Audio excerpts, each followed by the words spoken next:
Syederalun Muhammad Burhanuddin, mantan kuasa hukum Barada Richard Eliezer atau Baradae, mempertanyakan alasan pencabutan kuasa yang disebut telah dilakukan oleh kliennya sendiri. Walaupun diakuinya bahwa pencabutan kuasa dalam dunia advokasi dianggap hal lumrah, Muhammad Burhanuddin saat dihubungi pada Jumat 12 Agustus 2022 mengatakan permasalahan cabut-mencabut kuasa di dunia kuasa hukum hal biasa.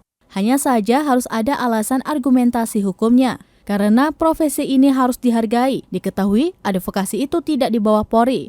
Advokat sejajar dengan penegak hukum. Ia pun tidak yakin Baradae melakukan pencabutan kuasa tersebut, sebab ia mengatakan pendekatan yang dilakukan terhadap Baradae hingga akhirnya mau bersuara telah dilakukan salah satunya dengan bantuan Burhanuddin dan Deoli Payumara. Dia pun mengatakan bahwa terbukanya Baradae tidak lepas dari kinerja penyidik dari tim khusus atau tim sus Bareskrim Polri.